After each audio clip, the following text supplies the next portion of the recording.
Bonjour à chacun et chacune d'entre vous, chers frères et sœurs, chers amis. Nous allons nous réjouir avec la parole de Dieu. Je vous propose un texte dans l'évangile de Jean, le 4e évangile, puisqu'il y a 4 évangiles, Matthieu, Marc, Luc et Jean.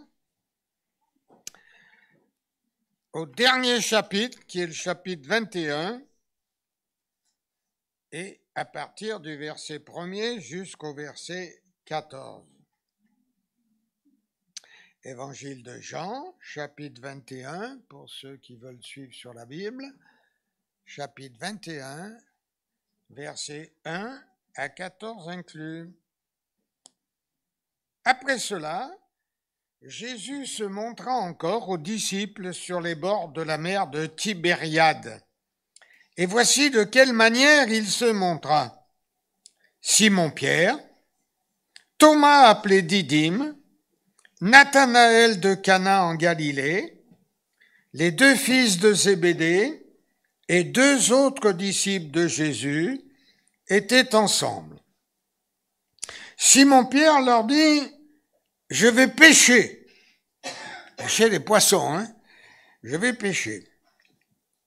Ils lui dirent, « Nous allons aussi avec toi. » Ils sortirent et montèrent dans une barque, et cette nuit-là, ils ne prirent rien. Le matin étant venu, Jésus se trouva sur le rivage, mais les disciples ne savaient pas que c'était Jésus. Ouais, quelquefois, Jésus, il peut être là, on ne s'en rend pas compte. Hein? Ah, il n'est pas assez sensible.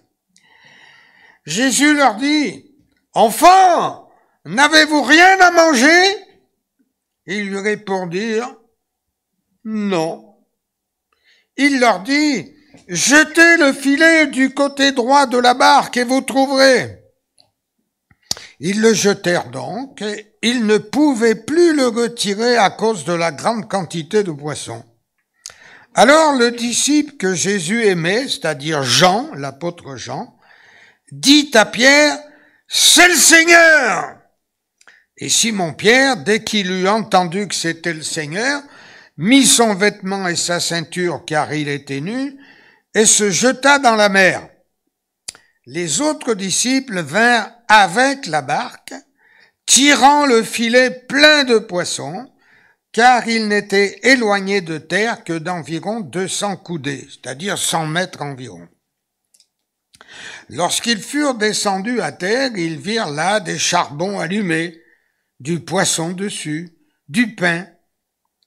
Jésus leur dit, « Apportez des poissons que vous venez de prendre. » Simon-Pierre monta dans la barque et tira à terre le filet, plein de 153 grands poissons.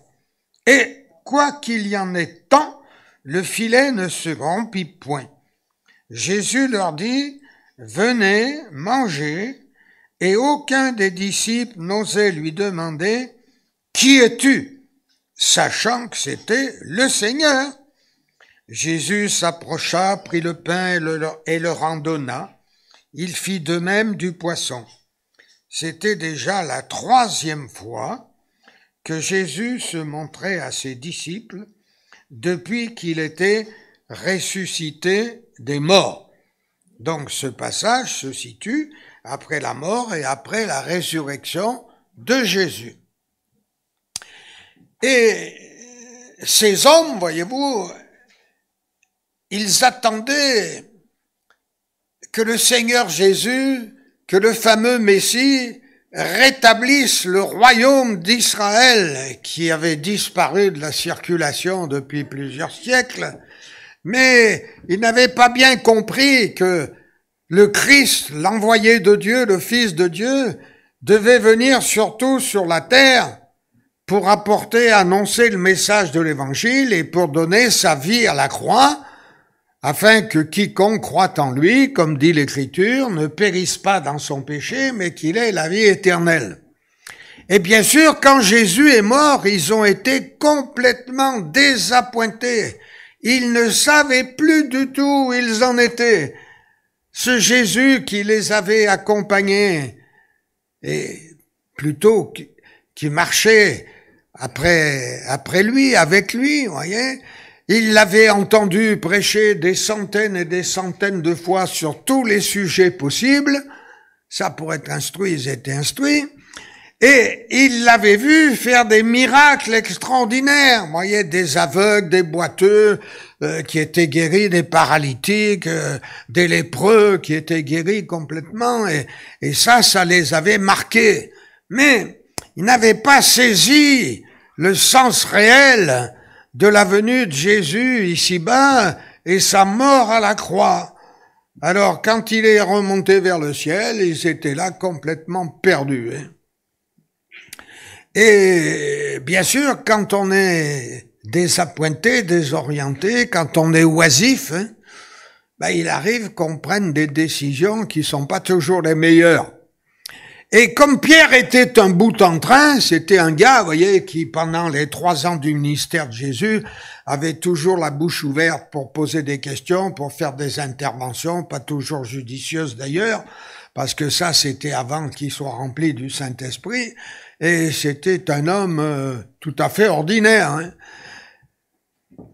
Alors, ce fameux Pierre, quand il a vu ce miracle extraordinaire, mais il a dit, ça c'est le Seigneur, c'est le Seigneur.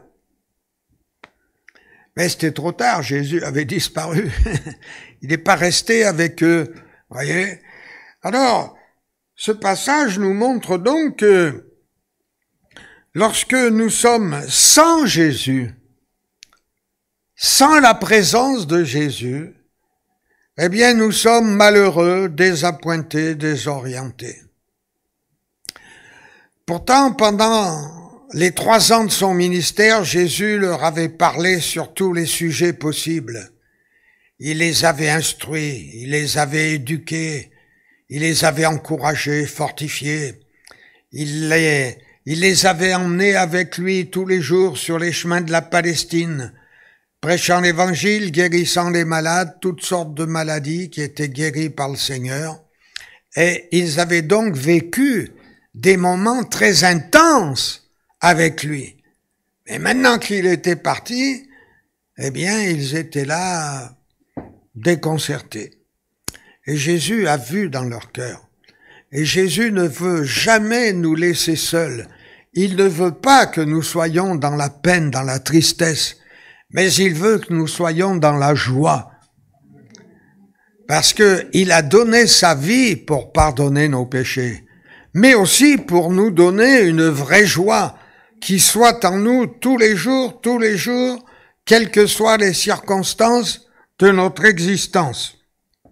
Et donc là, Jésus leur est apparu pour les encourager et pour les fortifier. Alors, bien sûr, cette pêche miraculeuse, elle les a marqués et ça a été aussi un tournant dans leur existence parce que ils ont compris ce jour-là, après que Jésus leur ait dit, voilà, c'est bien moi, hein, ils ont compris que la vie, c'était un combat permanent et qu'il ne fallait pas s'attarder dans des choses futiles et secondaires, mais qu'il fallait regarder à l'essentiel. Et pour un chrétien, et eux c'était des chrétiens, les premiers chrétiens, pour un chrétien, l'objectif c'est de servir Dieu. C'est pas de se servir soi-même. Ce n'est pas de passer son temps, là, du matin au soir, hein, je me lève, je fais ma toilette, je vais au boulot, je reviens à midi, je mange, je retourne au boulot l'après-midi, le soir je vais manger avant d'aller me coucher et terminer. Non, c'est pas ça la vie. La vie chrétienne, c'est une vie de service, c'est une vie de joie, d'expérience avec le Seigneur. Et ils avaient besoin de faire cette expérience parce que leur cœur n'était pas encore affermi véritablement, vous voyez. Et d'ailleurs, après cette expérience, eh bien, ils vont pouvoir expérimenter d'autres choses encore avec le Seigneur, plus grandes, plus belles, notamment lorsqu'après ils vont expérimenter la puissance du Saint-Esprit, vous voyez. Cet homme, Pierre, là, qui était un homme tout à fait ordinaire et qui faisait des interventions pas toujours à propos, vous voyez. Le jour de la Pentecôte, quand il sera avec les autres disciples, les 120 dans la chambre haute, qu'ils seront baptisés du Saint-Esprit, cet homme va être un homme tout à fait nouveau. C'est plus le même Pierre. C'est un homme nouveau et un homme qui a de la puissance, qui a l'Esprit de Dieu en lui, et qui est capable de prêcher devant des milliers de personnes sans être intimidé, lui qui n'avait pas d'instruction, hein, il n'a pas été à l'école, il était pêcheur de poissons, hein, ils avaient autre chose à faire que d'aller à l'école. Alors, cet homme, il est transformé, et là, de voir le Seigneur Jésus, ça lui a fait un choc dont il se souviendra toute son existence. Jésus était venu, avait vécu avec eux, ils l'avaient suivi de plein gré, personne ne les a forcés, pas même le Seigneur, et Jésus ne force personne cet après-midi à s'intéresser à lui ouvrir son cœur, à lire la parole de Dieu. Cependant, ce sont des choses qui sont nécessaires pour notre bonheur. Voyez ? Et il faut lire la parole de Dieu tous les jours, minimum un chapitre, plus si vous pouvez, et c'est toujours possible quand même.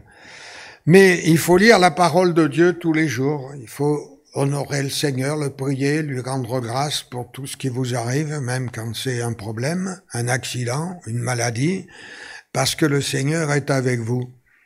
Il ne vous abandonne pas, il ne vous délaisse pas. Voilà. Il sait ce qui vous arrive, puisque c'est lui qui suscite toutes choses. Vous voyez, rien n'arrive par hasard dans la vie d'un chrétien, ni même d'un autre qui ne croit pas. Il n'y a pas de hasard, ça n'existe pas le hasard. Mais il y a un plan de Dieu. Et ce plan de Dieu, pour ceux qui ne le connaissent pas encore, justement, c'est de les amener, ces gens-là, tout doucement, vers la connaissance de l'Évangile et de Jésus-Christ lui-même. Et c'est dans l'Évangile que l'on trouve la paix, la grâce, le bonheur, la vérité, la lumière dont nous avons besoin. Parce que notre cœur naturel est plongé dans les ténèbres. Voyez, faut jamais oublier que nous sommes tous des pécheurs. Vous qui m'écoutez, moi qui vous parle, mais nous avons mis notre vie en règle avec le Seigneur. Le jour où nous avons entendu prêcher l'Évangile pour la première fois, eh bien, nous nous sommes empressés de lui demander pardon, de croire en lui, dans son amour, dans la puissance de son sacrifice à la croix. Et parce que nous avons cru, conformément à la parole de Dieu, Dieu nous a sauvés et Dieu a déversé dans nos cœurs sa joie, sa paix et la puissance de son esprit. Et c'est pour cela que depuis ce jour-là, nous marchons sur cette terre décontractée, détendue, dans la paix, dans la sérénité, parce que lui est notre roi, lui est notre chef, lui est notre maître, lui est notre conducteur spirituel, et il sait tout ce qu'il a prévu pour nous. Cet après-midi, je t'invite, ami, à mettre ta pleine confiance dans le Seigneur. Et tu ne craindras rien, parce qu'il va diriger ta vie dans les sentiers qu'il a préparés d'avance pour toi. Et il y a une voie pour chaque individu, une voie, un chemin, une route pour chaque individu. Votre existence, c'est pas la mienne. Et mon cheminement, mon parcours ici-bas, c'est pas le vôtre. Mais je suis heureux dans ce que le Seigneur a préparé pour moi, parce que c'est un Dieu merveilleux, c'est un Dieu d'amour. Jésus disait à ses apôtres un jour, si méchants, c'est-à-dire imparfaits comme vous l'êtes, vous les hommes, vous savez donner de bonnes choses à vos enfants, eh bien, à combien plus forte raison, votre Père Céleste vous donnera-t-il le Saint-Esprit et tout ce dont vous avez besoin, n'est-ce pas?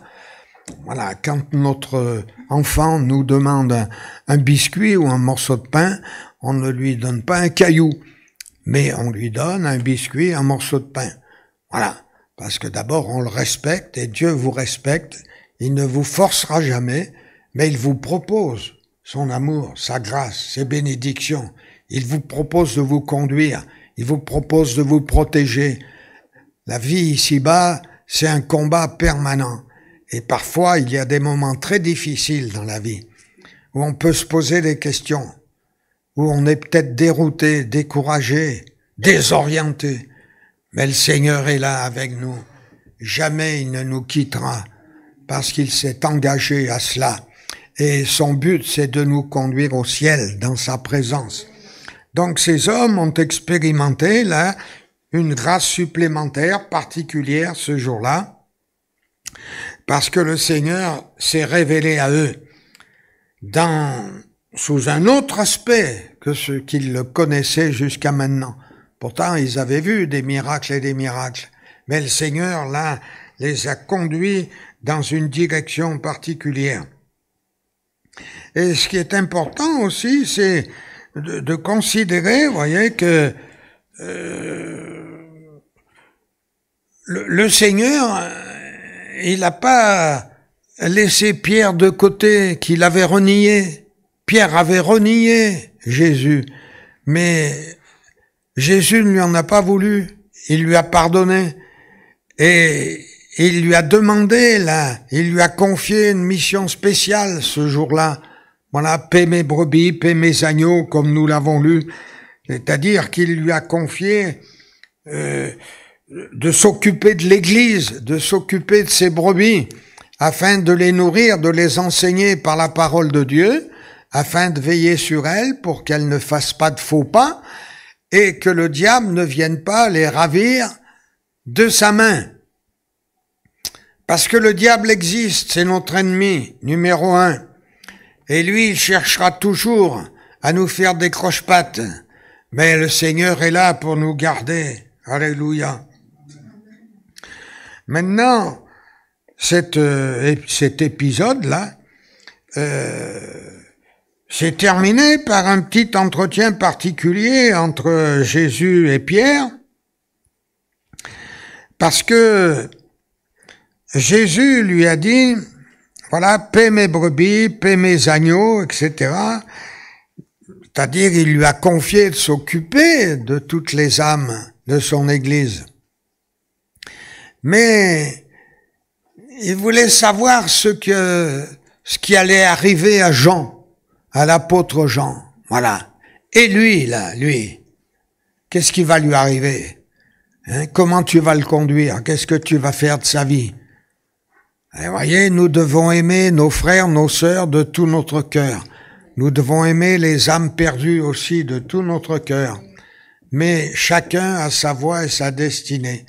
Et peu importe ce qui va arriver à ton frère et à ta sœur, peu importe le chemin que Dieu a tracé pour eux. Toi, dit Jésus, suis-moi. Et suivre Jésus, c'est une garantie, c'est une assurance, c'est une espérance. C'est la certitude un jour de le retrouver dans le ciel. C'est pourquoi nous devons serrer la parole de Dieu dans notre cœur et veiller chaque jour à rester fidèles au message que nous avons reçu, au salut que nous avons accepté et à ce Seigneur qui est devenu maintenant notre Maître. Voilà, on va prier le Seigneur et lui demander de nous bénir les uns et les autres. Seigneur, notre Père, notre Dieu, merci pour ta parole.